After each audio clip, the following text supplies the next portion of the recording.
Ketika bunga ini diturunin, ya kalian bisa cek ya 2024 sampai sekarang ya, market dari saham ya, kalau stocks mostly ya itu rally gila-gilaan ya. Jadi ketika market itu rate cut, suku bunga diturunin 25 basis point dan sebagainya, ini overall bakalan good buat risk on assets. Kita ngomong kayak gitu ya. Jadi sesuai dengan yang gua inin sebelumnya. Kita tadi udah bahas inflasi, ya udah bahas GDP, sama udah bahas suku bunga.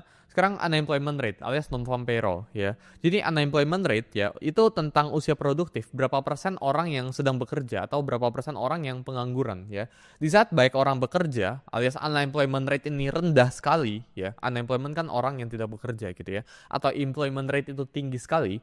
Jadi di saat baik orang bekerja, income itu bakalan stabil alias konsumsi itu bakal naik, otomatis ini bakal positif buat negara. Ya ini salah satu faktor dari GDP juga gitu ya. Jadi teman-teman perlu pahamin ya, ada yang namanya itu maximum employment.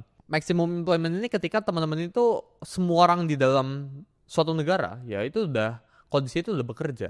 Dan apakah ini ideal? Jawabannya ini enggak. Jadi teman-teman itu harus pahamin ya dari tadi ya yang kita bahas itu semuanya itu tentang equilibrium, semua itu tentang pas ya. Jadi nggak boleh kelebihan, nggak boleh kekurangan juga. Karena ketika kelebihan ya atau ketika berkekurangan ini nggak baik buat ekonomi ya. Jadi kalau berlebihan ini bakal nimbulin inflasi yang berlebihan, marketnya bakalan crash. Tapi kalau berkekurangan, marketnya juga bakalan crash, marketnya bakalan kering banget gitu ya.